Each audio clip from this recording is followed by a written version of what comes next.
nous allons rester là pour prendre nos Bibles dans le livre de la Genèse, Genèse 17, du verset 1 au verset 8. Genèse 17, du verset 1 au verset 8. Il a dit, lorsque Abraham fut âgé de 99 ans, l'Éternel apparut à Abraham et lui dit, je suis le Dieu Tout-Puissant. Marche devant ma face et sois intègre. J'établis mon alliance entre moi et toi et je te multiplierai à l'infini. Abraham tomba sur sa face et Dieu lui parla en disant, voici mon alliance que je fais avec toi. Tu deviendras père d'une multitude de nations. Tu n'appelleras plus Abraham, mais ton nom sera Abraham. Car je te rends père d'une multitude de nations. Je te rendrai fécond à l'infini. Je ferai de toi des nations et des rois sortiront de toi. J'établirai mon alliance entre moi et toi et tes descendants après toi. Selon leur génération, ce sera une alliance perpétuelle. En vertu de laquelle je serai ton Dieu et celui de ta postérité après toi. Je te donnerai à tes descendants. Je te donnerai à tes descendants après toi le pays que tu habites comme étranger, tout le pays de Canaan en possession perpétuelle, et je serai leur Dieu. Amen. Amen. Nous allons parler d'Abraham, père d'une multitude de nations. Qu'est-ce que Dieu a dit ici? Verset 4, verset 5, verset 4. Voici mon alliance que je fais avec toi. Tu deviendras père d'une multitude de nations. Tu t'appelleras plus Abraham, mais ton nom sera Abraham, car je te rends père d'une multitude de nations. Et moi j'ai parlé, mon sujet c'est Abraham, père d'une multitude de nations, et nous voyons bien que c'était une promesse que Dieu, le Seigneur Dieu, quand il est apparu à Abraham, lui a fait concernant son avenir.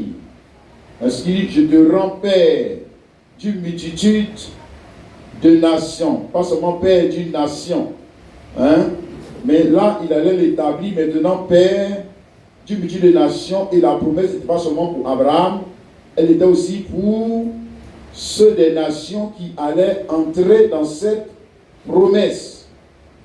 Ce qu'on dit, je le rends père d'une multitude de nations. Donc on parle à Abraham, on parle aussi voilà, à ceux des nations qui vont entrer dans cette promesse-là. Voilà. Ici, donc, Abraham avait 99 ans quand Dieu lui a fait cette promesse. C'est ce qu'il a dit au verset 1er. Lorsqu'Abraham fut âgé de 99 ans, l'Éternel apparut à Abraham. Pas seulement il a parlé, mais il lui est apparu pour lui faire cette promesse. Et vous voyez, avec l'âge qu'il avait, évidemment, Abraham lui l'a pensé dans son esprit qu'il s'agissait de sa sémence personnelle. Jusqu'au verset 18, Genèse 17, 18. Quand Dieu lui a fini de lui parler, Abraham dit à Dieu, oh, qu'Ismaël vive devant ta face. Pourquoi? Parce que quand Dieu lui a fait la promesse, on a lu tout à l'heure, il avait quel âge? 99 ans. Voilà. À cet âge-là, voilà, même père d'un enfant, tu ne peux plus être père d'un enfant. À plus forte raison, père d'une multitude de nations. Et la femme avec laquelle il devait réaliser cette promesse, c'était Sarah, qui avait en ce temps-là, elle, 89 ans. Donc lui, quand Dieu il a entendu cette parole, il a pensé que Dieu parlait de Ismaël. C'est ça, il a pensé qu'il était déjà père, le père d'Ismaël. Alors il a dit à Dieu qu'Ismaël vive devant ta face. Alors que Dieu, lui, ne parlait même pas d'Isaac. Dieu ne parlait même pas dans le contexte. Il est question d'Isaac. Mais Dieu ne parlait même pas d'Isaac. père multitude de nations, Abraham, père multitude de nations, c'est pas avec la sémence d'Abraham que Dieu comptait réaliser sa parole. Donc Dieu ne parlait même pas d'Isaac, hein, à plus forte raison d'Ismaël. Hein? Voilà, parce que Ismaël, lui, il est le produit de l'incrédulité d'Abraham. Alors que Isaac, lui, il est le type de qui? De Jésus-Christ. Alléluia. Parce que par Isaac, hein, Abraham a manifesté la foi quand il s'agissait de mettre Isaac au monde. Alors que concernant Ismaël, qu'il s'agissait de mettre Ismaël au monde, ce n'était pas la foi. Hein? Voilà, il avait besoin d'enfants, il était en train de vieillir, et lui et sa femme se sont dit dans Genèse 16, ici, le verset 2, et Sarah dit à Abraham, voici l'Éternel m'a rendu stérile, viens, je te prie, fais ma servante, peut-être aurais-je par elle des enfants. Abraham écouta la voix de Saraï. Alors Saraï, femme d'Abraham, prit Agar l'Égyptienne, sa servante, et la donna pour femme à Abraham, son mari, après qu'il eut habité 10 années dans le pays de Canaan. Voilà, donc on voit ici comment, hein, la manière par laquelle l'autre est né, c'est-à-dire Ismaël. Alléluia. Amen. Voilà, maintenant nous parlons non pas d'Isaac, encore moins d'Ismaël. Dieu ne parlait pas quand il a dit Abraham, je vais te rendre père de multitude de nations. D'abord, même pour être père, ça veut dire qu'il faut que tu aies un enfant. Amen. Or, il avait déjà un enfant, mais Dieu ne lui parlait pas de cet enfant. Il ne parlait même pas encore de celui qui allait venir, hein, par la foi, c'est-à-dire Isaac. Alléluia. Mais il parlait, hein, de l'autre sémence, de l'autre descendance d'Abraham, qui allait venir par la sémence de Dieu. Et non pas par la sémence de Marie ou par la sémence de Joseph, par une sémence humaine, mais qui allait venir par la sémence de Dieu. Quelqu'un comprend, dit Amen. Alors, mais nous voyons ici, au travers de Isaac, comme j'ai dit, c'est un type. Hein, c'est pour ça que quand on lit Genèse 17, c'est le nom d'Isaac qui sort. Il parle d'abord du type pour arriver à la réalité. Et nous allons lire ici Genèse chapitre 18, les versets 10 à 14. L'un d'entre eux dit, je reviendrai vers toi à cette même époque. Il parle à Sarah. Et voici, Sarah, ta femme, aura un fils. Sarah écouta l'entrée de la tente qui était derrière lui. Abraham et Sarah étaient vieux, avancés en âge. Et Sarah ne pouvait plus espérer avoir d'enfant. Elle rit en elle-même disant, maintenant que je suis vieille, aurait des désirs, mon Seigneur aussi est vieux. L'Éternel dit à Sarah, pourquoi donc Sarah a-t-elle ri en disant, est-ce que vraiment j'aurai un enfant, moi qui suis vieille? Y a-t-il rien qui soit étonnant de la part de l'Éternel? Au temps fixé, je reviendrai vers toi à cette même époque et Sarah aura un fils. De qui? Mais de Abraham. Alléluia. Donc s'il a 99 ans ici, à la naissance du fils, il doit avoir maintenant 100 ans. Parce qu'on dit que c'est l'année prochaine. Hein? Il va avoir maintenant 100 ans. Alléluia. Donc nous avons ici dans cette naissance le type.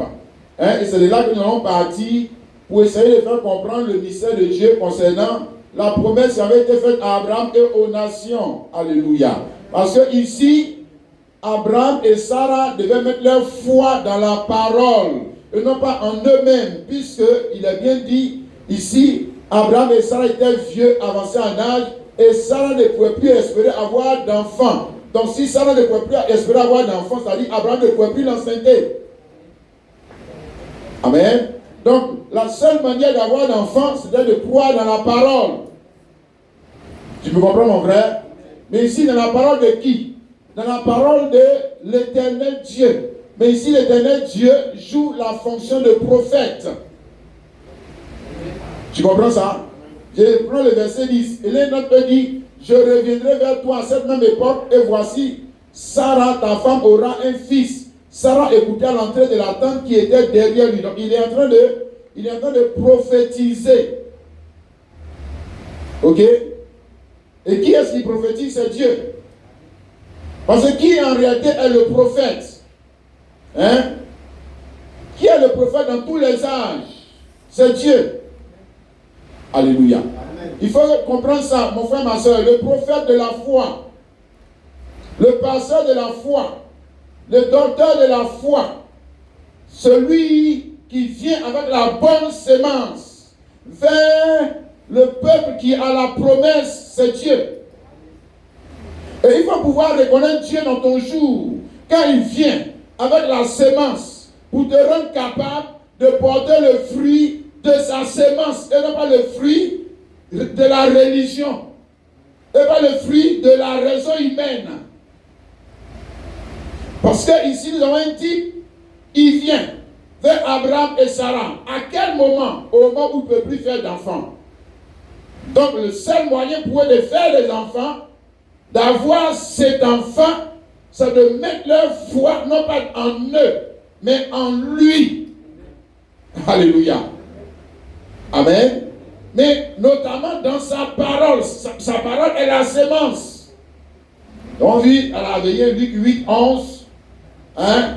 La parole de Dieu, c'est la sémence. Et la parole de Dieu qui est la sémence vient toujours par le moyen du Dieu prophète. Je répète, la parole de Dieu qui est la sémence vient toujours vers l'église par le moyen du Dieu prophète. Alléluia. Et l'église est censée croire la parole, alors que la parole elle-même est contraire au raisonnement de l'église, est contraire à la tradition de l'église, est contraire à l'éducation de l'église. C'est pourquoi l'église, ici qui est symbolisée par Sarah, a ri. C'est pour ça qu'elle a ri. Parce que on dit, je ne peux plus avoir d'enfant. Quand tu me dis que l'année prochaine, je vais avoir un enfant. Mais ça, il y a de quoi à rire. Parce que selon l'éducation des hommes, ce n'est pas possible. Selon son éducation, ce n'est pas possible. Selon sa tradition, ce n'est pas possible. Selon sa religion, ce n'est pas possible. Aucun homme dans sa tradition ne lui a jamais enseigné un tel message.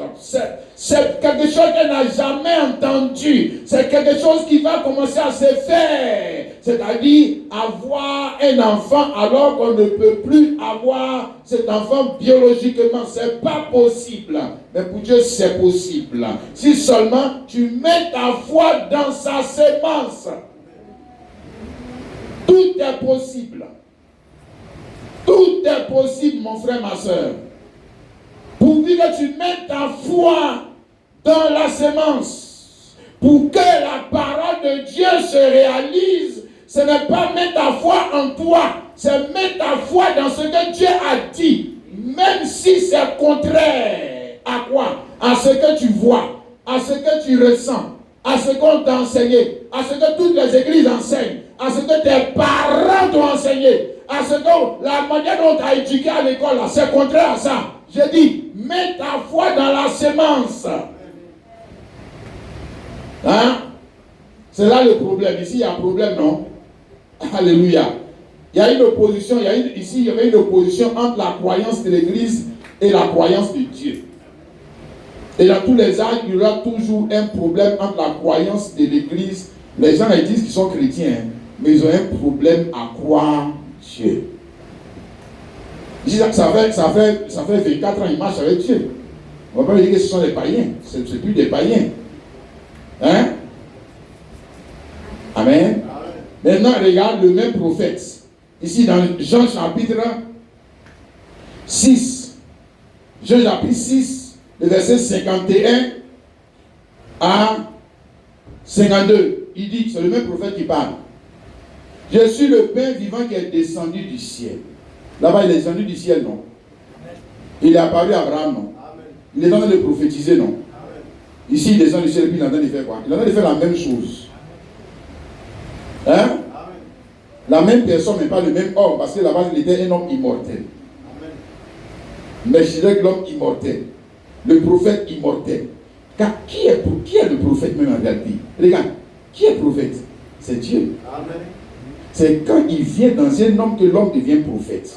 C'est quand il vient dans un homme que l'homme là devient pasteur. C'est quand il vient dans un homme que l'homme là devient chrétien. Sinon, c'est sa vie.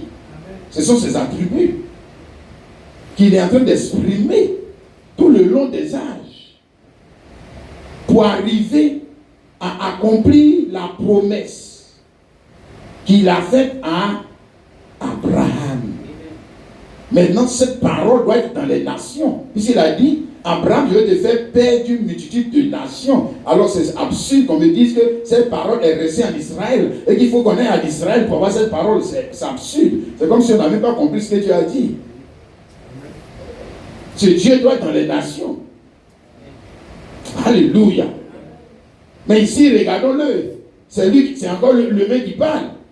Je suis le pain vivant descendu du ciel. Si quelqu'un mange de ce pain, il vivra éternellement. Et le pain que je donnerai, c'est ma chair que je donnerai pour la vie du monde. Là-dessus, les Juifs qui disent qu'eux, ils sont descendants d'Abraham, discutaient entre eux disant, comment peut-il nous donner sa chair à manger? Hein? Lui est connu. Quoi? Mais ça, notre rabbin ne nous a jamais dit ça. Et quand il veut nous égarer, mais ça, c'est un faux prophète. On peut venir dire des bêtises comme ça. Même réaction. Avec Sarah, même réaction. N'est-ce pas? Amen. Et en ce temps de la fin, Apocalypse 17, encore le même prophète.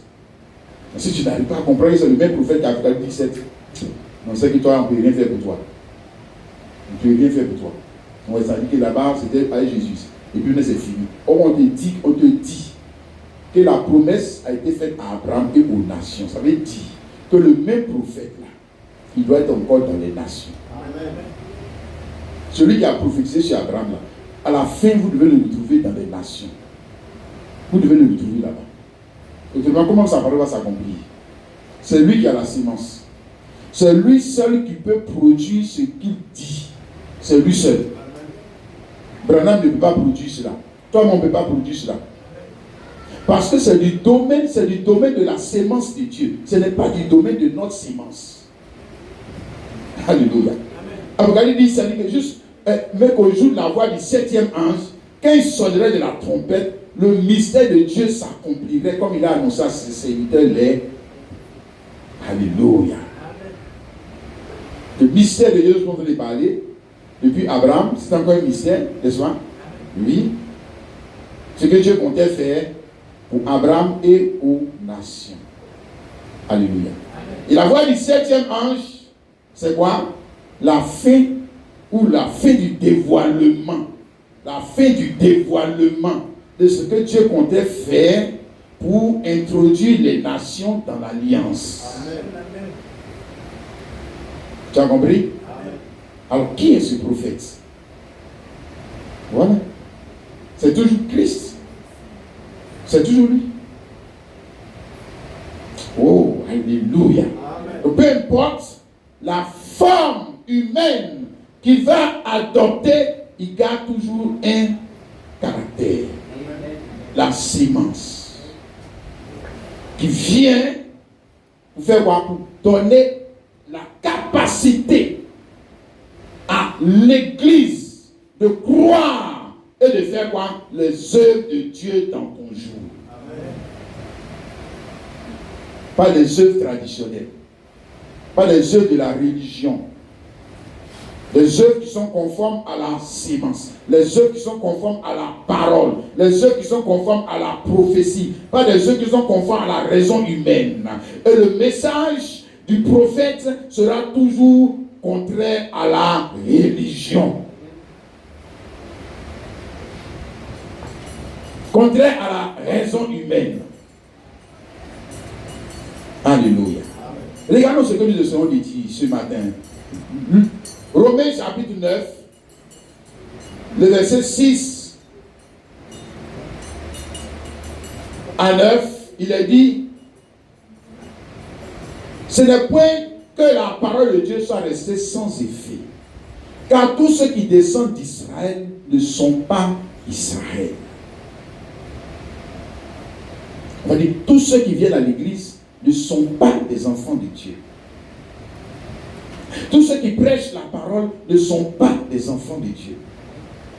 Mais nous restons sur Israël. Il dit, tous ceux qui descendent d'Israël, c'est-à-dire qui descendent d'Israël biologiquement, que Elkana a eu avec Anne pour avoir Samuel, ça c'est encore un autre type de la naissance, de la nouvelle naissance, de la naissance dans laquelle il y a la promesse. Ou aussi encore comme Zacharie et Élisabeth. Voilà. Tu prends ces différentes relations sexuelles, tu vas voir que ces relations sexuelles ont tous, il y a une idée qui ressort de ces relations sexuelles. Il y a d'abord eu la foi dans la parole. C'est ça? Amen. Maintenant, nous parlons pas d'une relation sexuelle, mais nous parlons de produire des enfants sans relation sexuelle. Ah. Hein? C'est ça qu'il dit au verset 8. Ce ne sont pas les enfants de la chair qui sont enfants de Dieu. Enfants de la chair, c'est-à-dire c'est les enfants qui sont le produit d'une relation sexuelle. Ce n'est pas ceux-là qu'on appelle enfants de Dieu. Hein? Voilà. Et pourtant, ils peuvent être des catholiques. Ils peuvent même être assis ici ce matin dans m'écouter. Mais ce n'est pas eux les enfants de Dieu. Quand Dieu lui parle des enfants, il ne parle pas de cela. Ils peuvent être dans la chorale. Ils peuvent être des prédicateurs. Maintenant, comment on les reconnaît? Regardez les fruits. Ils aiment le monde. Ils aiment le monde. Ils aiment le monde. Les choses du monde, là, ils aiment ça plus que les choses de Dieu. Mais pourquoi ils aiment le monde? Parce qu'ils sont du monde. Là, ce qui les a produits là, ce n'est pas la naissance d'en haut, ce n'est pas la naissance de là où ils disent qu'ils seront là. Non, c'est la naissance de la terre qui les a produits. Donc, ils vont aimer les choses de la terre. Ils aiment les choses de la terre. Ça, tu ne peux pas faire autrement, mon frère. C'est un champ. Chacun, il se manifeste selon son caractère, selon sa nature.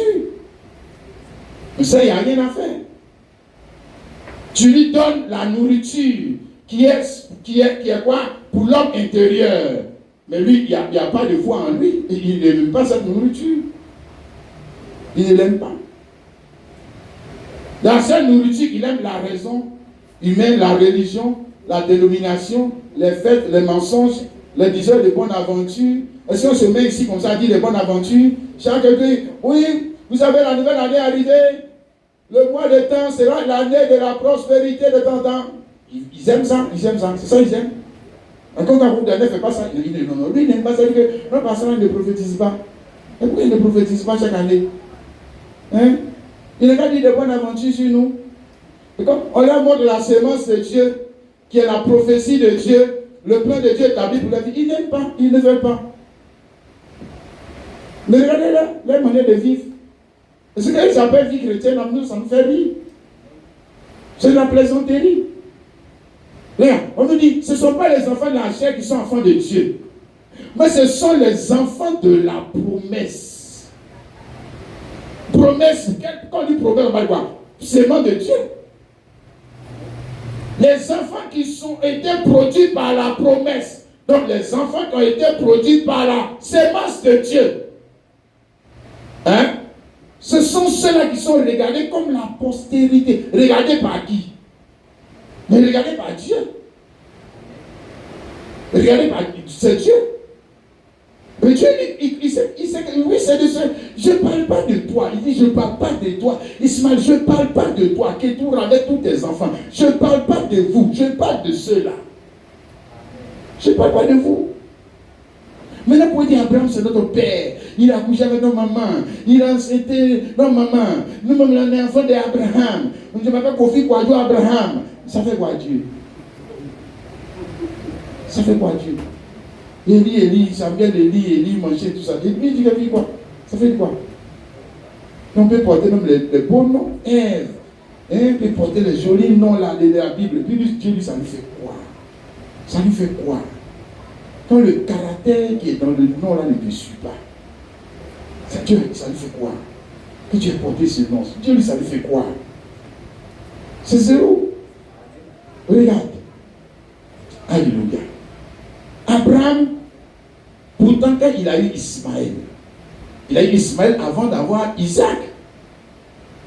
Quand il a eu Ismaël, il est devenu père.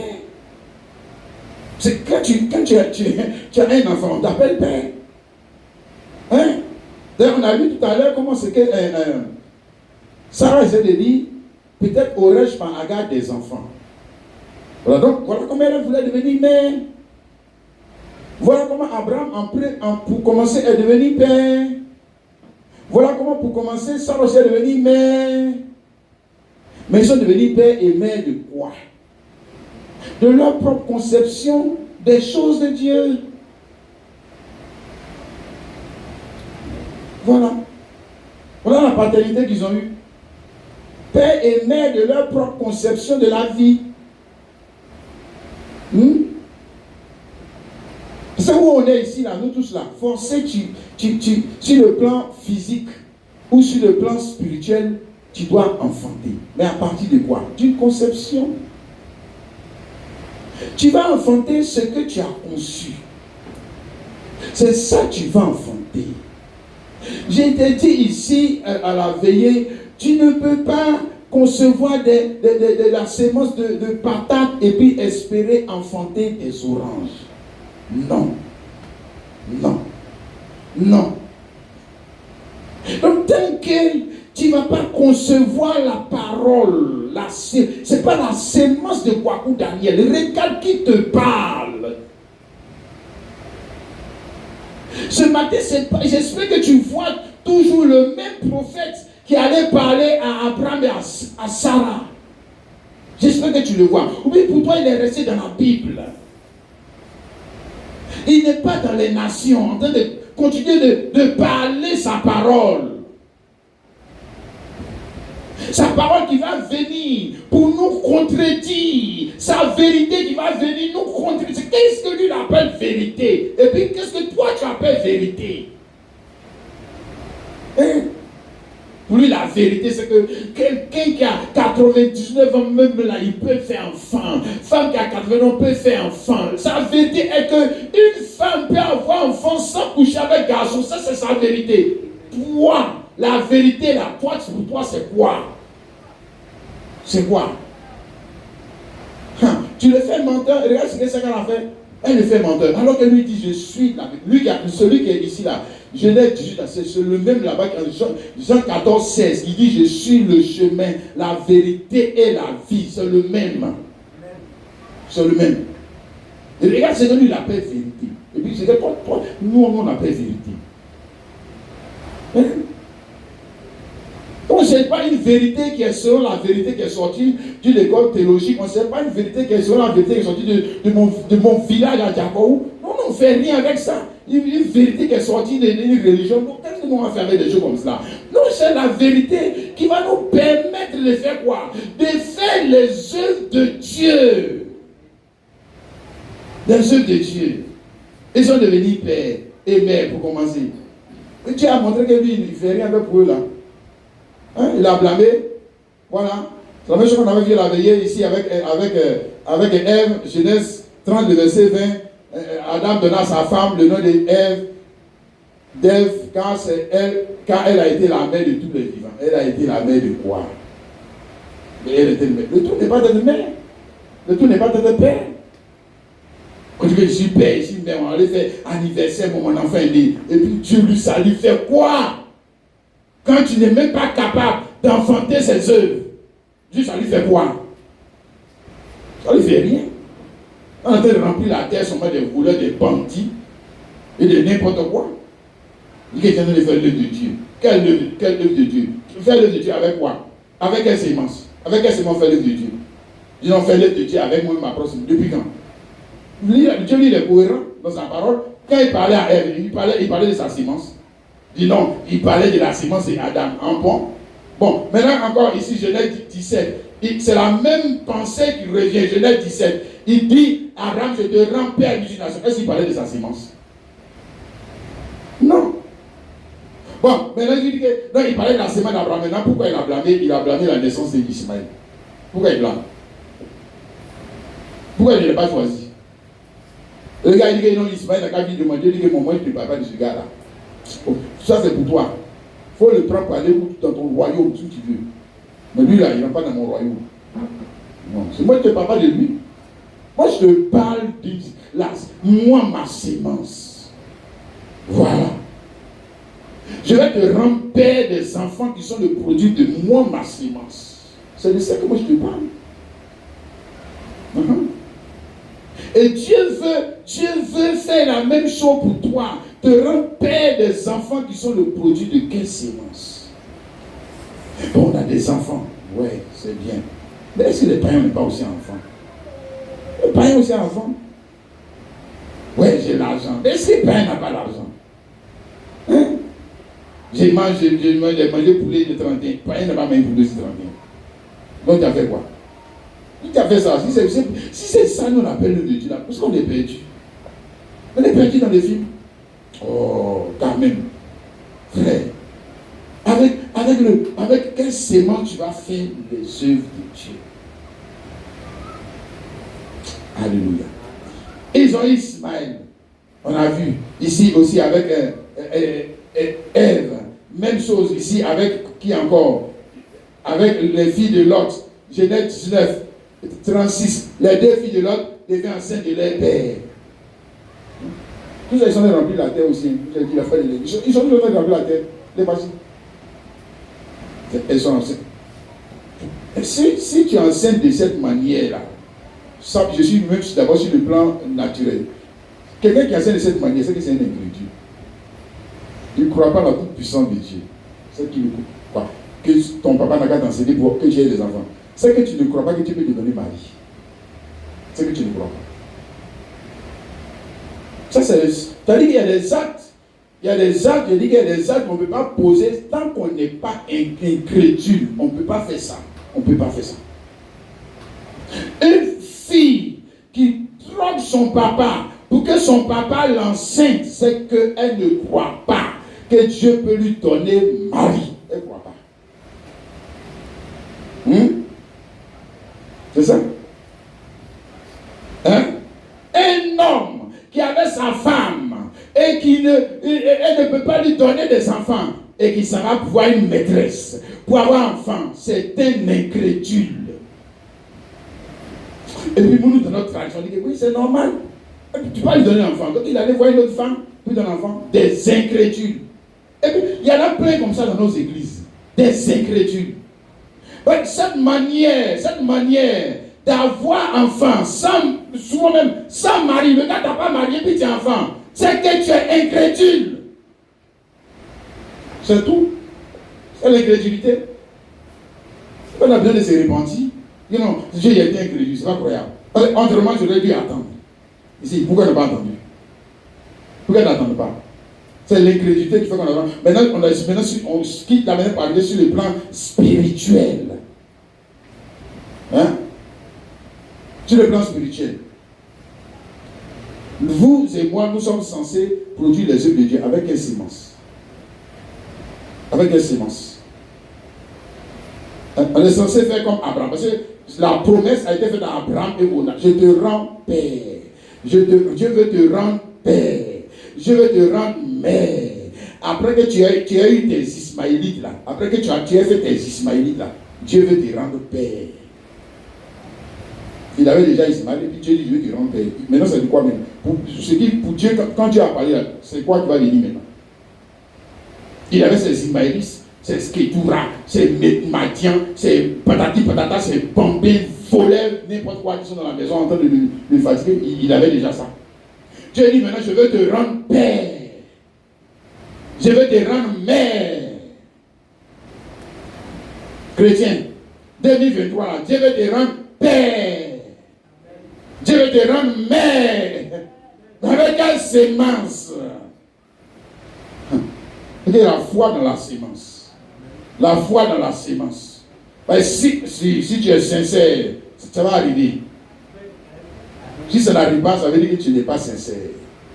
La sémence de Dieu ne rate pas. Si la sémence de Dieu ne rate pas. Hein, pour l'homme là, ça peut rater souvent, il peut avoir la sérénité, mais pour Dieu là, ça ne rate pas. Jamais ça ne rate.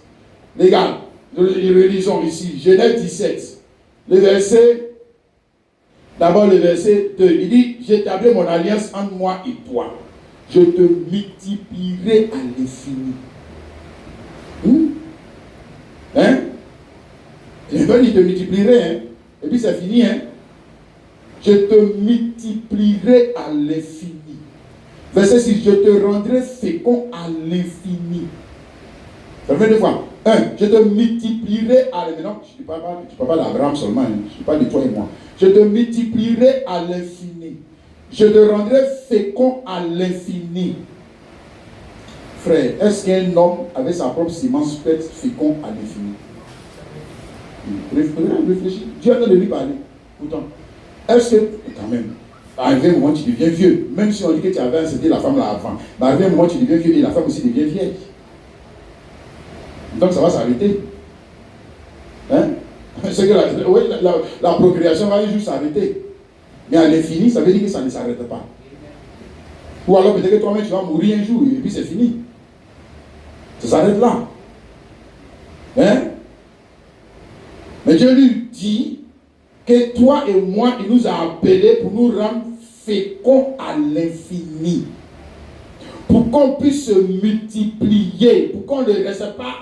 Tu es venu seul chrétien de l'église, tu es toujours toi seul. Ouais. Non, ça veut dire que tu es juste là. Toi, tu ne cherches pas à multiplier la sémence. C'est ça. C'est pas ton problème. Oh, Dieu, lui, il veut maintenant après qu'on ait rempli l'enfer, il veut maintenant qu'on remplisse le ciel. Qui va remplir le ciel? C'est la femme spirituelle. Il dit que je te rendrai fécond. Je te multiplierai. Mais est-ce qu'il peut multiplier sans une femme? Non, mais avec la sémence de Dieu, oui, on fait ça sans femme. Alors, il n'y a pas besoin de femmes. Est-ce que c'est toi qui es la femme? Alléluia. Avec la sémence de Dieu, on devient fécond. On devient fécond même quand on n'a même pas l'âge de se marier. On est fécond.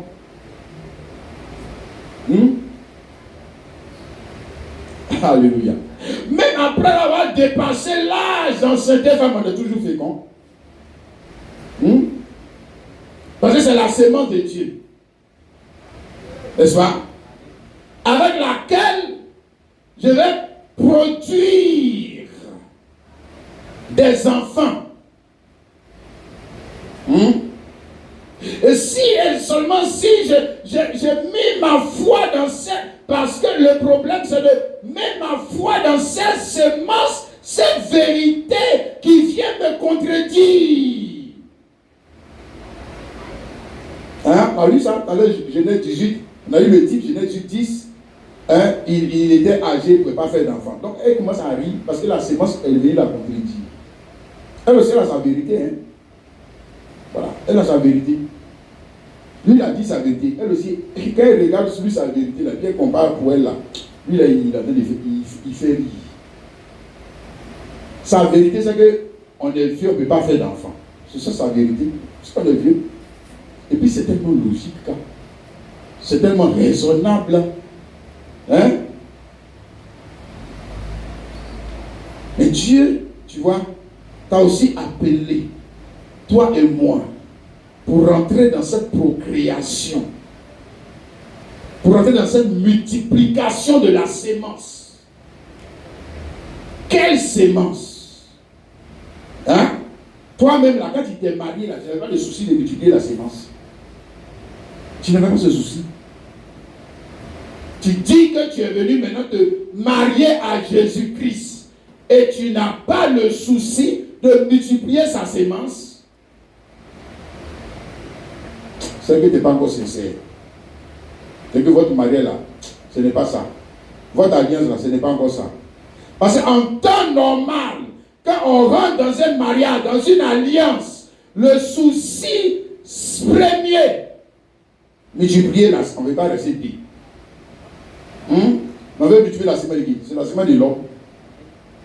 Et puis tu deviens père. C'est pas ça. Et puis maintenant la soeur devient mère. Et la gloire qui est dedans là maintenant, tu vas recevoir ça. Maintenant Dieu lui dit, tu vas me glorifier comment? quand tu es toujours seul, tu me glorifies comment? Tu ne multiplies pas la sémence. On a dit à la vieille, il y a des personnes qui sont des avorteurs de la sémence. Ici, il y a des femmes qui sont des avorteuses de la sémence. Il y a des femmes qui sont tueuses de la sémence. Il y a des femmes qui, quand tu lui donnes la sémence, quand elle tombe enceinte, elle l'enlève. Parce que si elle laisse pousser la sémence pour multiplier la sémence, elle doit faire des sacrifices. Elle ne doit plus sortir. Elle ne doit plus aller dans le bois de vie. Elle ne doit plus aller se balader. Elle ne doit plus. Non. Elle ne peut pas faire ça à cause de la sémence. Jamais. Tu es venu gâcher ma vie, la sémence. Tu es venu détourner mon plan.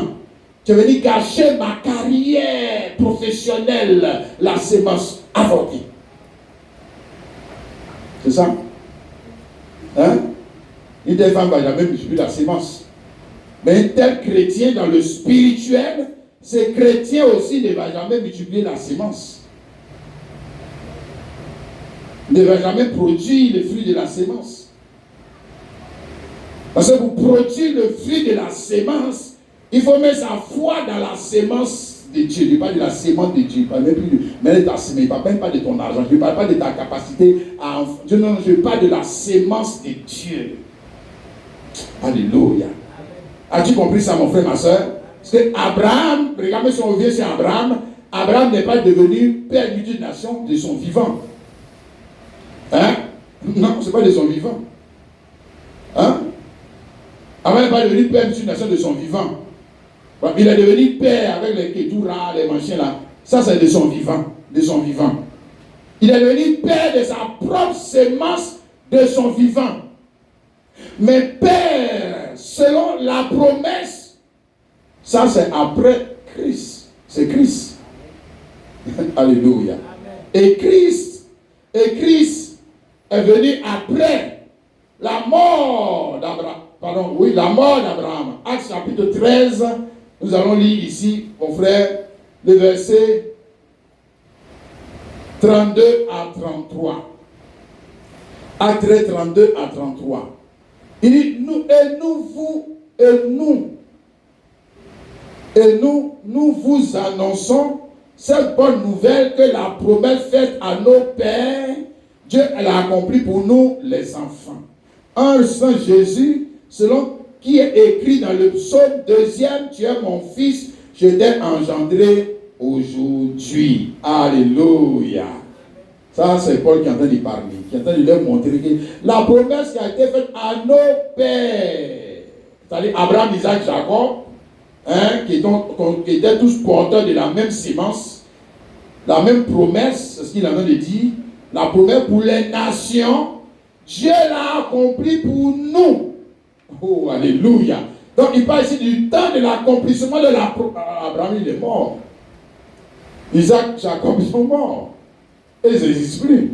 Mais, ils ont marché avec une promesse. Pas l'accomplissement. Non. Non. D'ailleurs, ici, Paul montre le temps de l'accomplissement. Hein? Abraham n'a pas vécu pendant le temps de l'accomplissement, mais il a marché avec une promesse qui était sur sa vie. Alléluia. La promesse que Dieu allait faire de lui père d'une multitude de nations. Alléluia. Maintenant, si c'était par sa propre sémence, quand il est mort, c'est fini. Hein? Tu as compris ça, mon frère?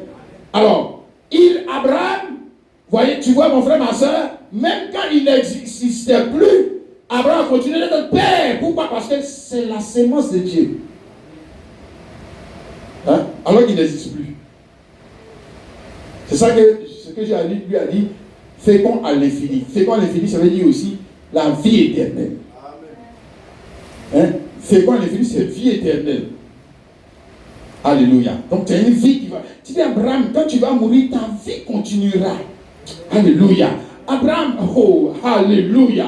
Abraham, quand tu ne seras plus là, il y a une sémence qui va faire que tu seras toujours là. Quelle est cette sémence? La parole de Dieu. La parole de Dieu, le testament. Amen. Alors, tu vois, même jusqu'à aujourd'hui, on parle d'Abraham, alors que nous sommes en 2023. On parle toujours d'Abraham à cause de quoi? La parole, la sémence, dans laquelle Abraham a mis sa foi. Tu as compris ça, mon frère, ma soeur? Mais si toi aussi, tu mets ta foi dans cette sémence, même après ta mort, tu continues de faire quoi? De vivre. Est-ce que tu sais ça? Amen. Jean chapitre 8, le verset 51. En vérité, je vous le dis, si quelqu'un entend, garde ma parole, il ne verra jamais la mort. C'est le prophète qui a parlé à Abraham là-bas, c'est lui qui parle. Oui, si tu gardes ma parole, tu ne verras pas la mort. Hein? Ça c'est contre la science, ça. Hein, frère? C'est contre la raison, ça. C'est contre la tradition, ça. Si tu gardes ma parole, tu ne verras pas la mort. Alléluia. Parce que la mort dont il est en train de parler ici, là, ce n'est pas que tu vas quitter ce monde. Non, c'est le fait que tu es pas séparé de Dieu. Tu as compris, mon frère? Tu continues d'exister. Tu continues de vivre. Tu as compris, mon frère? Il dit, si quelqu'un garde ma parole, ma sémence, surtout nous parlons de la sémence pour ce jour, dans laquelle se trouvent les promesses concernant la descendance d'Abraham pour ce jour. Si tu gardes cette parole, n'a pas dit si tu interprètes cette parole, si tu la gardes, tu gardes cette grossesse, tu vas voir ce que la grossesse va te donner. Si tu ne l'avortes pas, dis que si tu gardes la grossesse, si tu ne l'avortes pas, parce que tu as d'autres intérêts qui s'opposent à cette grossesse. Et où tu trouves que toi, tes intérêts là, tes intérêts à plus de gloire dedans que de garder cette grossesse. C'est ça? Amen. Or, nous savons qu'une grossesse est porteuse d'espoir pour le lendemain. Pour le lendemain. Alléluia. Hein, le fait de perpétuer le nom, etc., etc. Tu comprends, mon frère, ce qu'il essaie de te dire ici. Hein? Maintenant, lui dit les Juifs, nous connaissons que tu es un démon.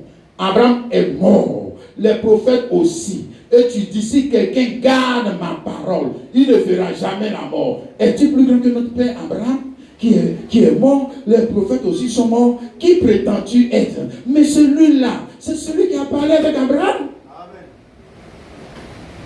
Celui à qui Abraham donne la dîme de tout, c'est de lui qu'il s'agit. Il faut vous dire que vous êtes enfant d'Abraham, vous ne le connaissez pas. Vous ne savez pas à qui vous avez affaire. Mais regarde ses paroles. Regarde ses paroles. Écoute quand même toi-même. Est-ce que son évangile était un évangile traditionnel? Est-ce que sa parole est une parole raisonnable? Regarde. Maintenant, retourne en Genèse, tu vas voir comment il a prêché à Abraham. Vous dites que vous êtes enfant d'Abraham et vous ne croyez pas ce même prophète. Vous ne le croyez pas? Est-ce qu'il y a un problème, frère? Ici, Luc, chapitre 1, le verset 17. Il a dit ici, concernant Jean-Baptiste, il marchera devant Dieu avec l'esprit et la puissance d'Élie, pour ramener le cœur des pères vers les enfants et les rebelles à la sagesse des justes, afin de préparer au Seigneur un peu bien disposé. Alléluia. Donc, nous parlons ici maintenant de ce prophète qui était le pont entre la promesse qui avait été faite et l'accomplissement de la promesse. C'est ça? Amen. La promesse qui avait été faite en Genèse 17. Maintenant, quand ça va s'accomplir, entre les deux, cet intervalle, il y a un prophète qui est intervenu, n'est-ce pas? Jean-Baptiste, amen, pour ramener le cœur des pères à leurs enfants. Alléluia. Parce que les enfants qui croyaient dans la promesse des pères, eux, ils vont maintenant rentrer dans l'accomplissement. Alléluia. Et l'accomplissement de la promesse, ce prophète, lui, vient leur montrer la descendance. Alléluia. Il vient leur montrer la descendance en qui s'accomplit la promesse. Sinon, il ne peut pas trouver. Hein, frère? Il ne peut pas trouver. Il faut que quelqu'un vienne leur montrer. Alléluia. Et c'est quelqu'un, c'est un prophète. Et qui est ce prophète? Jean-Baptiste. Et qui est en fait Jean-Baptiste? Regarde dans le fond. C'est toujours l'esprit d'Élie. Et mais qui est l'esprit d'Élie? C'est toujours le même prophète encore. On retourne toujours à lui. C'est lui.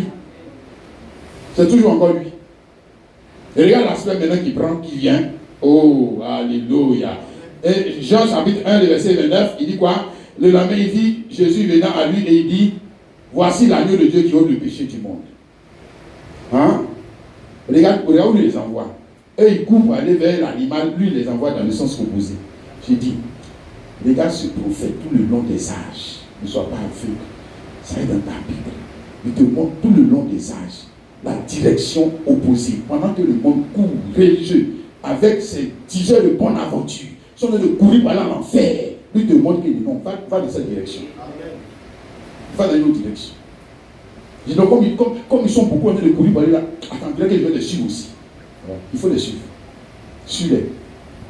Lui, il te dit, il te montre l'agneau. L'agneau ou la descendance. Et le verset 33, il dit quoi? Je ne le connaissais pas. Mais celui qui m'a envoyé baptiser d'eau, celui-là m'a dit, celui-ci qui tu verras l'esprit descendre et s'arrêter. Regarde maintenant ce qu'il dit. C'est celui qui partit du Saint-Esprit. Et regarde ce qu'il dit. Celui-ci qui tu vas voir l'esprit descendre et s'arrêter. Donc il y a l'esprit et puis il y a lui. N'est-ce pas? Maintenant encore, il dit, c'est lui qui partit du Saint-Esprit. Ah. Donc les gars, là tu vois, dans une fois, malheureusement, tu es perdu dans le film, frère. Hein, il y a contradiction sur contradiction. Et puis maintenant, le verset 34, il dit encore, il dit, et j'ai vu et j'ai rendu témoignage qu'il est le Fils de Dieu. Aïe. Donc tu n'as pas dit que c'est celui que l'Esprit va venir, que c'est lui qui baptise l'Esprit. Et puis encore après, quand tu dis que c'est lui qui est le Fils de Dieu. Et puis là-bas, tu as dit encore que c'est lui qui est l'agneau de Dieu. Donc c'est quoi même tout ça même qui se contredit comme ça? Ça veut dire quoi? Oui. Alléluia. Le prophète de la parole, n'est-ce pas? Quand il vient mélanger les traditions, n'est-ce pas? Quand il vient mélanger, il mélange toujours les traditions. Mais les enfants qui sont prédestinés à croire la parole dans son accomplissement, c'est eux qui sont considérés comme la postérité. Les autres là, c'est des plaisantins. Dieu, ce sont des plaisantins. C'est des plaisantins. Je suis chrétien. Oh, chrétien. Mais regarde ce que c'est qu'un chrétien. Enfin, je vais te montrer. Parce qu'un chrétien, c'est l'accomplissement. Le chrétien, c'est l'accomplissement de la promesse faite à Abraham. C'est ça lui le chrétien. C'est ça. C'est pas un juif. Alléluia. Juif, on était encore dans l'ombre. Chrétien, c'est l'accomplissement de la parole. Parce que chrétien, ça veut dire qu'il est né de Christ. Quelqu'un saisit ça? Alléluia. Celui qui a l'accomplissement de la promesse faite à Abraham, c'est Christ. Hein? Ici, Galates chapitre 3, le verset 8. Galates 3, 8. Il a dit, aussi l'Écriture prévoyant que Dieu justifierait les païens, ou Dieu justifierait les nations. Païens, c'est nations, ou les Antilles. Par la foi, à l'avance, annoncer cette bonne nouvelle à qui? Abraham. Toutes les nations seront bénies en toi. On lui avait déjà dit ça. Voilà. Tu as compris, mon frère? Amen. Maintenant, on va te montrer la descendance. Galates 3,16. Or, les promesses ont été faites à Abraham et à sa postérité. Il n'est pas dit aux postérités. Il n'est pas dit pluriel. C'est singulier. Une seule postérité. Comme s'il y avait plusieurs. Mais en tant qu'il s'agit d'une seule, et ta postérité, c'est-à-dire Christ. Christ. Oh, qui est Christ? C'est Dieu. Dieu. Amen. Dieu qui devient lui-même la descendance. Dieu qui est la sémence devient lui-même la descendance. Parce que c'est lui qui est éternel. Parce que si il nous faut une sémence éternelle. Pour un Abraham fécond à l'infini, il faut que la sémence soit éternelle. Si la sémence n'est pas éternelle, c'est la sémence du Bakou Daniel. Ça ne peut pas rendre les gens féconds à l'infini. Mais si c'est la sémence de Dieu, celle que le Bakou Daniel est en train de prêcher, oui, ça va rendre les gens féconds. Et même quand Bakou Daniel ne sera pas là, ce qu'il a prêché continue de rendre les gens féconds. Voilà. Continue de produire des enfants pour Dieu. Est-ce que tu as compris, mon frère, ma soeur? Parce que si c'est ta sémence, quand tu meurs, là, c'est fini. Maintenant, nous parlons d'une autre sémence. La parole de Dieu. Oh, alléluia. Christ, en qui s'accomplissent les promesses. N'est-ce pas? Afin que toi, maintenant, tu mets ta foi en Christ pour arriver aussi à entrer dans cette position. Alléluia. Galates 3, 29, il dit, et si vous êtes à Christ, vous êtes donc la postérité d'Abraham, héritier selon la promesse. Donc si vous êtes à Christ, si vous placez votre foi en Christ, dans le sang de Christ, dans la parole de Christ, dans l'esprit de Christ, vous êtes donc la postérité qui avait été promise à Abraham. Vous êtes héritier de tout ce qui a été promis à Abraham. Est-ce que vous êtes ses enfants? Vous êtes ses héritiers. Alléluia. Tu as vu ça, mon frère, ma soeur?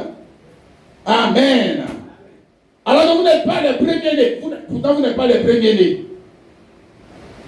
Hein? Il y en a qui sont nés avant vous. Hein? Israël est né avant vous.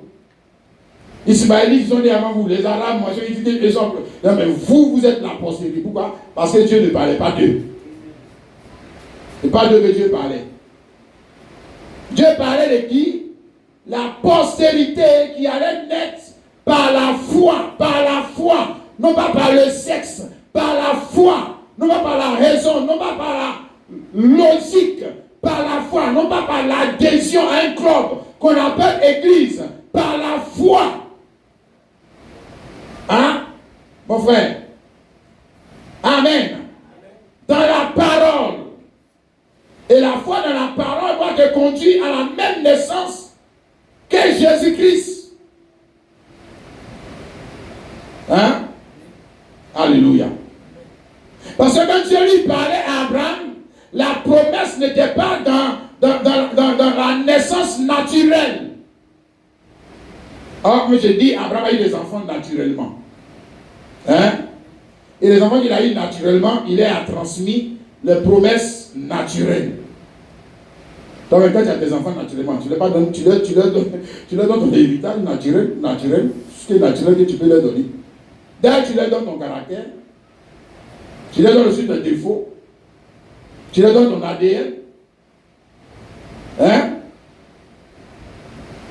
L'alliance naturelle dans laquelle tu es, tu leur transmets cette alliance par le moyen de la naissance naturelle. Oui. Mais l'alliance spirituelle, pour entrer dans cette alliance spirituelle, il faut naître de la sémence. Quelle sémence? Mais la sémence spirituelle qui a été donnée à Abraham, la promesse. Ouais. Ouais. Là maintenant tu arrives à la position de premier-né. Premier-né, c'est-à-dire celui qui a droit à tout ce qui est meilleur dans l'héritage d'Abraham. Tout ce qui est meilleur, c'est pour lui. Et puis après, les autres choses, banana, on donne ça aux autres. Lui, on prend les gros morceaux. Oh, alléluia. Galates 4, le verset 21 à 26. Il dit, Paul dit, dites-moi, vous qui voulez être sous la loi, n'entendez-vous point la loi? C'est-à-dire sous la Torah.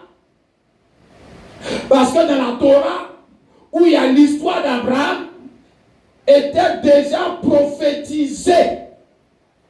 Hein? Ces deux naissances, ces deux alliances, ou les promesses dans lesquelles vous et moi nous devons entrer, frères. Nous devons entrer, sinon on est en train de perdre notre temps dans l'église là. On est en train de perdre notre temps. Il faut bien aller dans le monde pour aller vivre comme les païens, c'est mieux. Tu es en train de perdre ton temps. Tu perds du temps. Il dit, est-ce que tu n'entends pas? Entends, c'est comprendre ce que Dieu a établi. Déjà Abraham, car il est écrit qu'Abraham eut 2 fils, c'est-à-dire Ismaël et Isaac, un de la femme esclave, qui est Agar, qui lui a donné Ismaël, un de la femme libre, qui est Sarah, qui lui a donné Isaac. Celui qui naquit, celui de l'esclave naquit selon la chair. C'est comme ça que Dieu lui l'a qualifié. Il a qualifié cette naissance. Celui de l'esclave naquit selon la chair. Celui de la femme lui naquit en vertu de la promesse. Et ces choses sont allégoriques, c'est-à-dire que dans ce qu'Abraham a fait est caché une pensée. Hein? C'est-à-dire, Dieu a dit quelque chose que il faut chercher à comprendre. Hein, mon frère? Car ces femmes sont 2 alliances. C'est parce que quand tu vas même avec une femme, c'est une alliance. Quand tu vas avec une femme, il y a alliance de sang. C'est une alliance de sang. Hein? Est-ce que c'est ça? Ah, c'est pour ça que quand tu es avec ta famille, tu vas une autre femme, tu dois faire encore une autre alliance. Puis on appelle ça, l'autre alliance, c'est l'alliance de l'incrédulité, comme ce qu'Abraham a fait là. C'est ce qu'on appelle alliance de l'incrédulité. Si tu es enfant même dans ça, là, tu iras en enfer. Tu ne vas pas au ciel.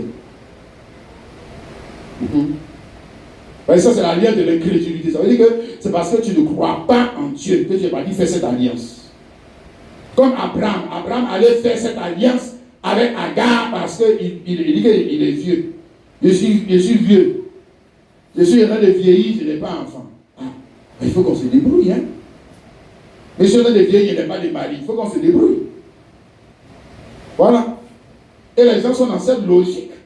Là, je suis en train de vieillir, je n'ai pas d'enfant, mais il faut que je vais trouver un garçon qui va m'enseigner. Les Blancs, ils ont fait mieux. Ils ont créé maintenant des banques de sperme. Si tu es en train de vieillir, va prendre le sperme et puis tu te fais enseigner et puis tu as l'enfant. Mais tout ça, c'est quoi? On développe l'incrédulité. Maintenant, pour le chrétien charnel, c'est raisonnable. C'est tellement logique. Mais c'est raisonnable. Que toi-même, quand même, le gars n'a pas enfant. Vous voulez qu'il n'a qu'à faire comment? Vous-même, quand même, vous regardez vous-même, il n'a qu'à faire comment? Il n'a qu'à faire comment? Dieu ne lui donne pas. Il a prié, Dieu ne lui donne pas. Il n'a qu'à faire comment? Et a prié, Dieu ne lui donne pas mari. Il n'a qu'à faire comment? On n'a qu'à faire comment? On n'a qu'à aussi aller faire l'incrédulité. C'est qu'il a un problème, frère. Abraham n'a pas eu d'enfant chez lui, il a eu un enfant même vieux. Regarde, les 2 femmes là sont 2 alliances. On va t'expliquer. Regarde, l'une du mont Sinaï enfantant pour la servitude, c'est Agar. Le mont Sinaï, c'est là-bas ils ont reçu la loi. La sémence de la loi. Il a dit que la sémence de la loi là, est comparable à Abraham qui s'en va enceinter Agar. La sémence de la loi a produit des enfants qui ne sont pas des enfants de Dieu. C'est ça qu'il a dit. Donc si tu reviens dans la loi, si tu enlèves Jésus, viens dans la loi, sur les 10 commandements, tu ne vas pas au ciel. Amen. C'est ça qu'il a dit. Tu vas aller où? Attends, on va voir où tu vas aller. Car Agar, c'est le mont Sinaï en Arabie. Elle correspond à la Jérusalem actuelle qui est dans la servitude. C'est-à-dire que tu peux aller à Jérusalem. Tu peux aller, on dit, il a voyagé, il a marié. Tu peux avoir les choses de la terre. Ciel, c'est pas pour toi. C'est pas pour toi. Tu peux aller dans la tombe de Jésus. Va, pas dans la tombe de Jésus. Tu ne vas pas au ciel. C'est pas vrai. La Jérusalem actuelle, c'est la Jérusalem d'en bas. Puis la Jérusalem actuelle, on dit qu'elle est dans la sécurité. Regarde même comme ils sont de m'emmener les enfants d'Israël là-bas. Regarde. Regarde. Non, tu as changé, mais si tu veux, va à New York. On va te mettre à la Maison Blanche même. Ça veut dire quoi? Ça veut rien dire. Tu n'es pas allé quelque part. Où tu es parti là, il y a cimetière là-bas, on meurt là-bas. Tu n'es pas allé quelque part. Et les uns, tu vois, quand ils sont dans cette alliance, l'alliance des choses naturelles, l'alliance des choses naturelles, c'est-à-dire qu'ils produisent les choses naturelles et pensent qu'ils sont allés au ciel. On les a mal enseignés. J'ai dit, les païens sont dans l'alliance des choses naturelles. Ils n'ont pas les choses naturelles. Et s'ils ne les ont pas, quand même, raison. Parce qu'ils sont le produit d'une alliance qui donne droit aux choses terrestres. Maintenant, un enfant de Dieu qui est dans cette alliance et qui est satisfait, moi je me pose des questions. Hein? C'est pas vrai. Tu peux même être dans cette alliance. Je n'ai pas dit c'est mauvais dans cette alliance, mais quand tu es dans cette alliance, tu es satisfait. Alors que tu n'es pas encore rentré dans l'alliance où on produit les fruits, le fruit du ciel, et tu es satisfait. Tu es arrivé. Toi, tu penses que tu es arrivé. Il y a un problème, j'ai dit. Est-ce que Christ est en toi? Parce que Christ en toi va penser aux choses de son royaume. Si. Colossiens 1, verset, Christ en vous l'espérance. Parce que Christ en toi te fait soupirer aux choses du royaume. En haut, en haut, en haut. Quand Christ n'est pas en toi, c'est là que quand on te parle des choses du royaume, tu dis, oh, c'est la même, ils ont dit de parler du ciel. On est sur la terre, c'est même pas encore pour la terre. Ils ont dit de parler des ciels. Ils sont de nous emmerder. Nous, on veut d'abord, quand nous donner pour la terre là d'abord. C'est là que tu raisonnes comme ça. Moi, j'ai dit, la vérité de Dieu vient contredire ta vérité. Et tu es en train de faire débat avec Dieu. Comme ça. Tu es en train de faire débat avec Dieu. Ça dit, ce que Dieu lui appelle vérité, toi tu appelles ça mensonge. Bien sûr, ce que toi tu t'appelles vérité, Dieu lui appelle ça mensonge. Mais quand toi et puis lui, là, qui dit la vérité? Lui, il est la vérité. La vérité, ce n'est pas une philosophie. La vérité, ce n'est même pas seulement les faits. La vérité, c'est une personne. Et ce que la personne dit, c'est ça qui est la vérité. C'est-à-dire, quand toi-même tu regardes la chose, et puis tu dis que c'est rouge, et puis lui Jésus, il dit que c'est noir. Il faut dire que c'est noir. Il faut dire que c'est noir. Vous voyez, c'est lui qui a raison. Il faut dire, dis pour lui là. Dis. Hein? Sinon, si il dit pour lui, on va se moquer de moi. Parce que quand même, tout le monde voit que c'est noir. Tout le monde voit que c'est noir. Et puis moi seul, je veux dire que c'est rouge. Quand même. Non, dis pour lui là. Dis. Dis pour lui. Quand il a dit, Abraham, je te rends père du multitude des nations. Il dit, Abraham. Ça veut dire, père du multitude des nations. Le gars, il a un enfant, un seul enfant. Il sort dans la rue. Il dit que, à base de Dieu, ne m'appelez plus Abraham, appelez-moi Abraham. Frère. Est-ce que c'est raisonnable qu'un vieillard qui a 99 ans sort dans la rue pour aller dire à tout le monde que, à base de Dieu, ne m'appelez plus comme ça, appelez-moi père d'une génération, et puis on regarde, il dit, il a combien d'enfants même? Il en a un seul. Il en a un seul. Aïe. C'est ridicule. C'est très ridicule. Regarde, je te montre quelque chose. La Jérusalem actuelle. Mais la Jérusalem d'en haut, c'est verset 6. La Jérusalem d'en haut. Il y a Jérusalem d'en bas. Puis Jérusalem d'en haut, c'est-à-dire la nouvelle Jérusalem. Oh, alléluia. Il dit, d'en haut est libre, c'est un homme mère. C'est-à-dire, il a de dire que Sarah est le type de la Jérusalem d'en haut. Hein? Mère ici, c'est mère patrie. Mère patrie. C'est elle qui est notre mère physique. Voilà. Côte d'Ivoire n'est pas ta mère physique. Voilà. Côte d'Ivoire est ta mère patrie. Tu es d'accord avec ça, non? Voilà. Tu es un enfant de la Côte d'Ivoire. Alléluia.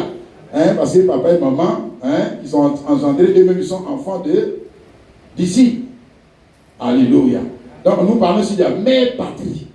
Amen. Donc, nous sommes enfants d'une mère patrie qui n'est pas terrestre. C'est ça qu'il est en train de dire. Nous sommes enfants d'une mère patrie qui n'est plus terrestre. Nous sommes enfants d'une mère patrie qui est céleste.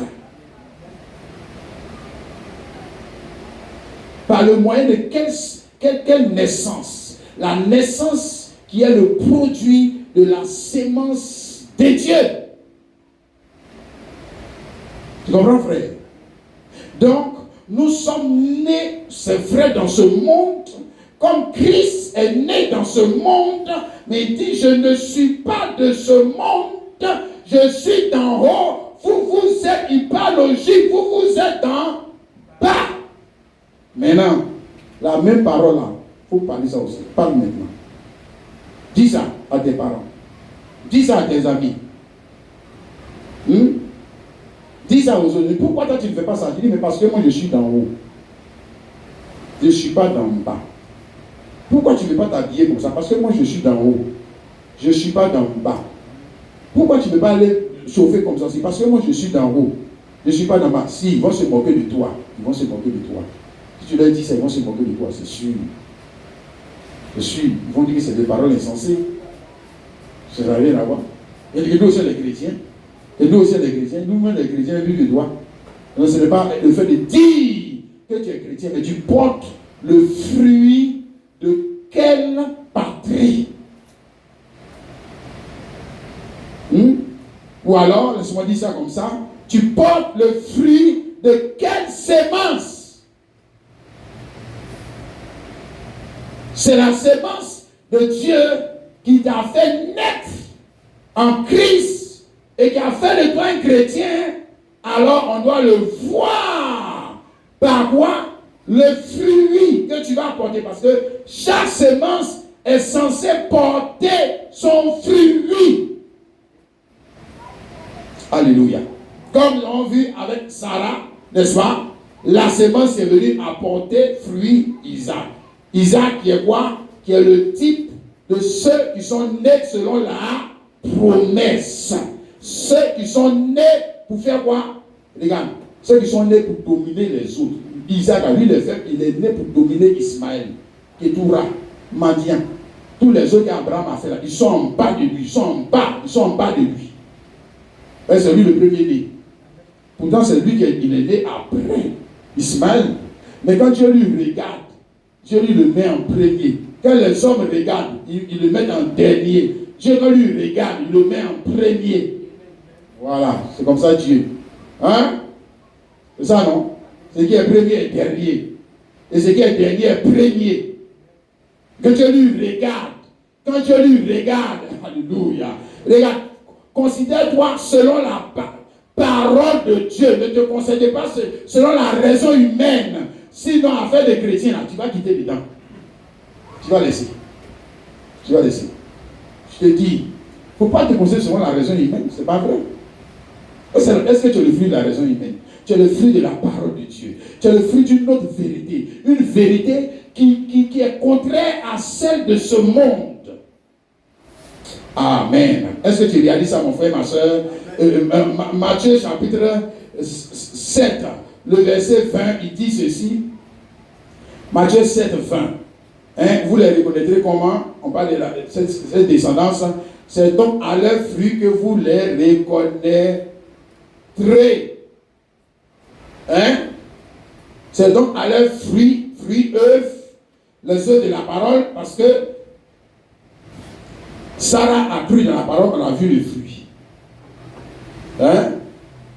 Quand elle n'a pas cru la parole, on a vu le fruit. C'était Ismaël. Donc c'est à leurs fruits que vous reconnaîtrez ce en quoi ils croient. Hein? Si. Donc il a beau dire, je crois. Nous on regarde fruit. Parce que tu crois, elle doit porter son fruit. Donc on voit ta conception de la vie. On voit ta conception du mariage. On voit ta conception du bonheur. On voit le fruit. Il dit, c'est à leurs fruits. C'est à leurs fruits que vous allez reconnaître. N'est-ce pas? Chaque sémence. Amen. Ou on va dire chaque type de serviteur de Dieu.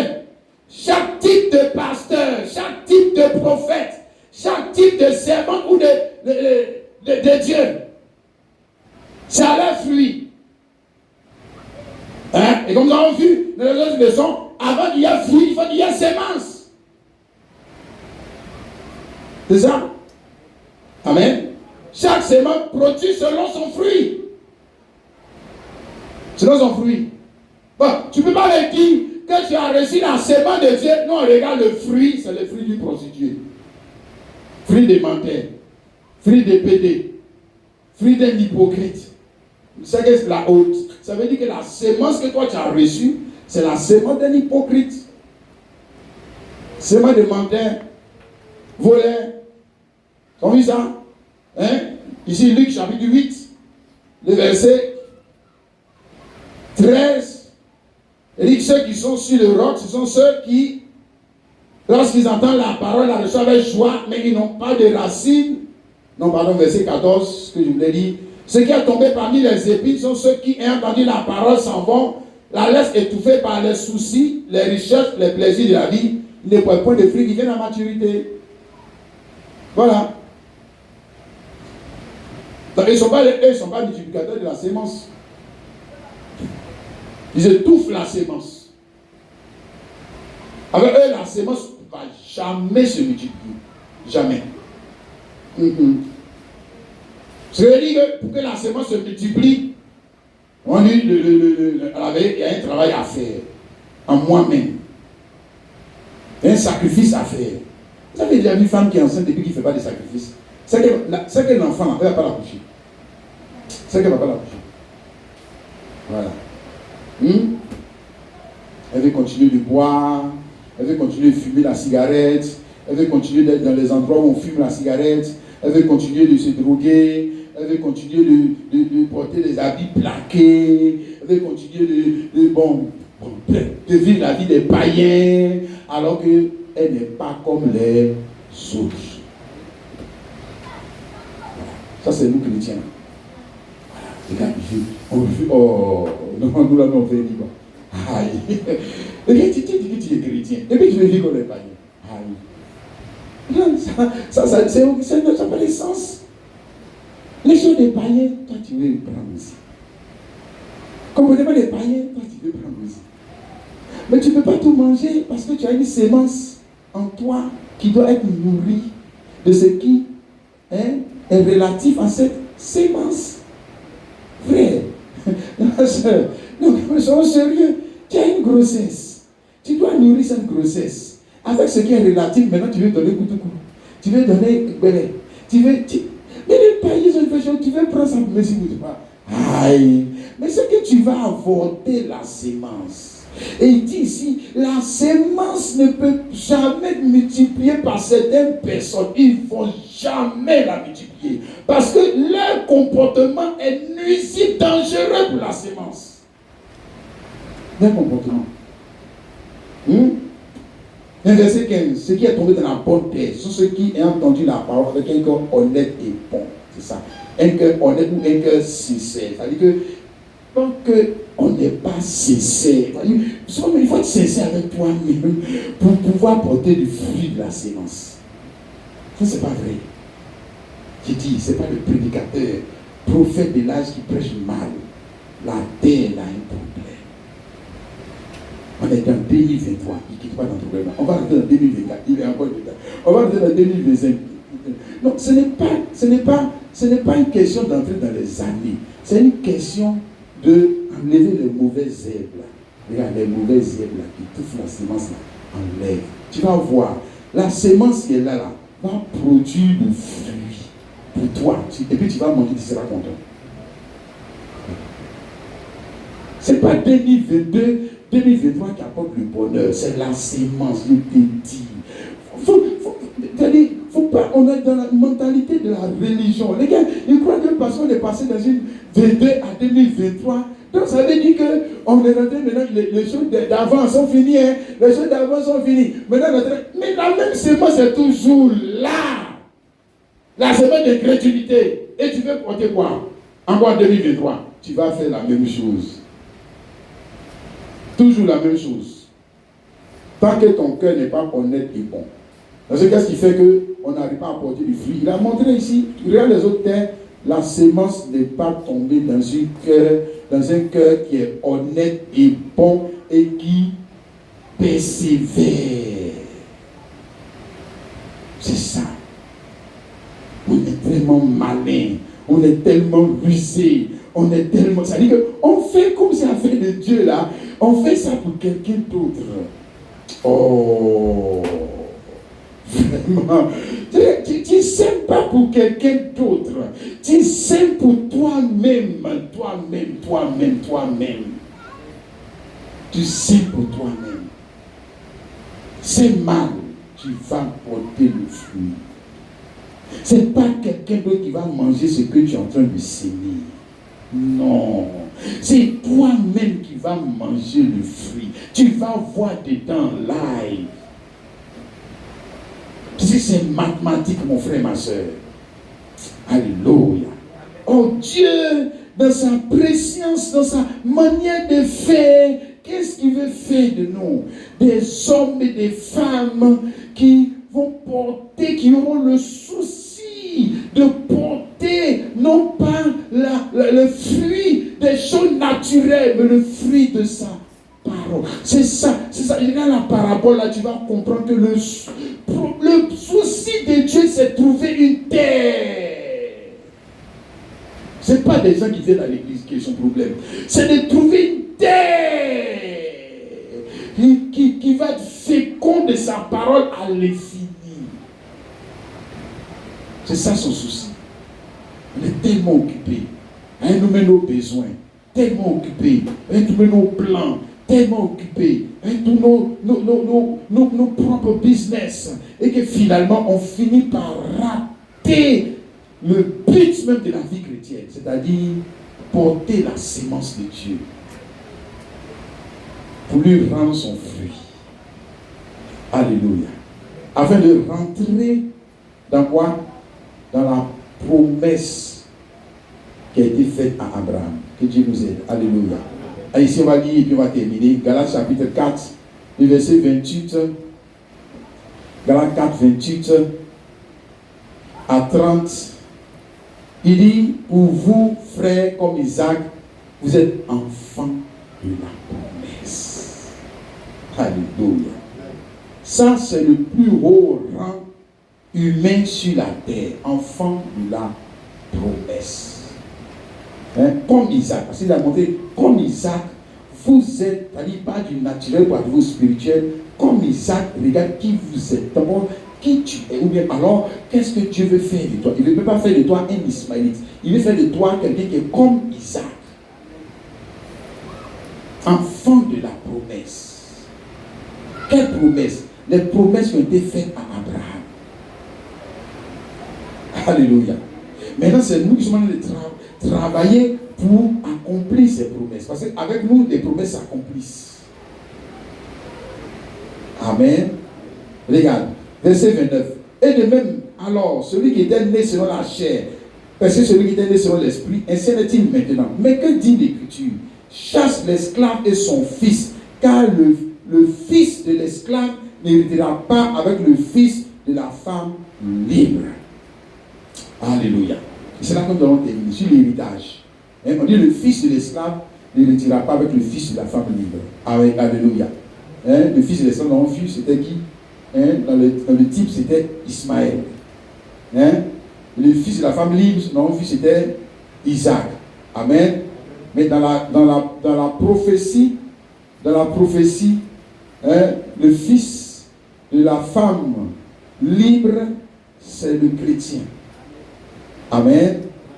Le fils de l'esclave, c'est aussi le chrétien, mais qui est encore sous l'esclavage du monde.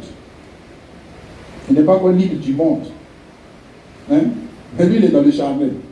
Il est l'opposé du spirituel. Voilà.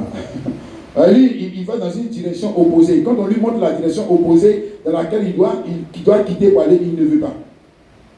Il continue tout droit, comme tout le monde. Voilà, il va dans la même direction. C'est cela. Le fils de la femme libre, hérité. Donc, des promesses ont été faites à Abraham. Or, les promesses ont été faites à Abraham sont de deux ordres. Les promesses naturelles et les promesses spirituelles. Tu comprends, mon frère? Les promesses naturelles, c'est les Israélites là, qui ont hérité ça. Nous avons vu la Jérusalem actuelle, c'est leur héritage. Amen. Mais la Jérusalem d'en haut, c'est pour qui? Les fils de la femme libre.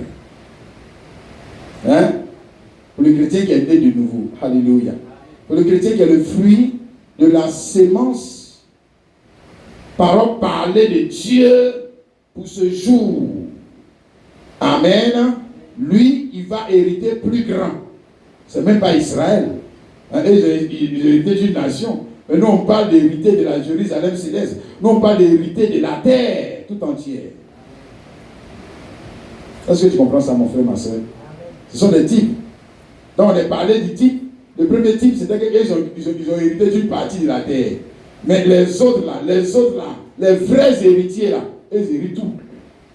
Ils n'héritent pas une partie de la terre. Voilà. Puis ils vont les fatiguer. Non. Ils héritent tout. Et ils prennent tout. Hein? Parce que Pierre essaie d'expliquer ici. Voilà, 1 Pierre chapitre 1, verset 3 à 4. Comme sa divine puissance nous a donné tout ce qui contribue à la vie et à la piété, au moins de la connaissance de celui qui nous a appelés par sa propre gloire et par sa propre vertu, lesquels nous assure de sa part les plus grandes et les plus précieuses promesses, afin que par elles, vous deveniez participants de la nature divine. En fuyant la corruption qui existe dans le monde. Donc nous parlons d'hériter des plus grandes et des plus précieuses promesses. Amen. Parce que nous sommes en haut de l'échelle des enfants d'Abraham. Alléluia. Est-ce que tu réalises ça, mon frère, ma soeur? Ce que je veux faire pour toi. Alléluia. Où Dieu veut t'envoyer, mon frère chrétien. Hein? Nous lisons ici pour terminer le psaume 37, le verset 9. Psaume 37, le verset 9. Voilà. Psaume 37, le verset 9. Il dit, car les méchants seront retranchés. Car les méchants seront retranchés. On va dire aussi, les incrédules seront retranchés. Retranchés où? Mais de la terre. Ils seront retranchés de la terre. Les incrédules seront retranchés. C'est-à-dire que ceux qui n'ont pas cru la parole, ceux qui n'ont pas voulu être féconds de cette parole, ceux qui n'ont pas voulu multiplier cette parole, ils seront retranchés. Et ceux qui espèrent en l'Éternel posséderont le pays. Donc tu vois même de quoi ils seront retranchés, non? C'est bien explicite là.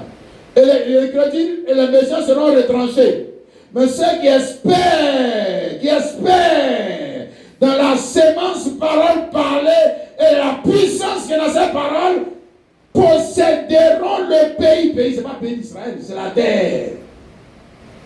La terre. Alléluia. Parce qu'en leur temps, dans le temps de leur règne, la terre sera un seul pays. Un seul. Hein? Le pays des enfants d'Abraham. Alléluia. Le pays où il n'y a plus les hypocrites et les menteurs, c'est fini. Le temps est passé. Ils posséderont, et nous voulons, frères, nous ne voulons pas seulement posséder, nous ne voulons pas seulement posséder les choses temporelles, nous voulons posséder les choses éternelles. Et pour posséder les choses éternelles, la sémence qui vient avec la sémence de Dieu. Oui. C'est ça. Comment tu possèdes les choses? Il faut d'abord la concevoir. Et puis après, tu vas l'enfanter. Alléluia. La sémence qui va nous permettre de posséder la terre. Hein? Voilà. Pour l'intellectuel, il dit quoi? C'est vous qui avez possédé la terre. Il y a des ignorants comme ça. Vous avez possédé la terre. Nous, on est vous êtes des ignorants. Voilà. Parce que la parole, la vérité, vient toujours pour contredire la raison et la logique humaine.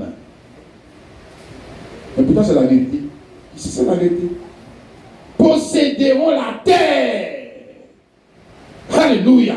Et les méchants seront retranchés. C'est la ce qu'on a lu dans Galates 4, 28, 30, particulièrement. Hein? Voilà. Chasse l'esclave et son fils. Car l'esclave et son fils n'hériteront pas avec quoi? La sémence originelle, la vraie sémence. Non. Non. Hein? Ils ne sont pas cohéritiers avec nous, pour nous là. Mais pour eux, là, nous on est cohéritiers. Parce que nous on se marie aussi comme eux. Nous on voyage comme eux. Nous on travaille comme eux. Mais quand ça va arriver pour nous là, nous on les dégage, on est quittés. Voilà, quitter notre pays. Ils ne sont même pas là. Alléluia. Est-ce que tu veux rentrer dans ça, mon frère, ma soeur? Est-ce que tu veux rentrer dans cette gloire? Alléluia. Que Dieu a promis à Abraham. N'est-ce pas, frères et sœurs? Et le plan de Dieu doit se dérouler comme prévu. N'est-ce pas? Amen. Qui nous aide à comprendre sa parole. Alors nous allons nous arrêter là. Oh, merci Seigneur.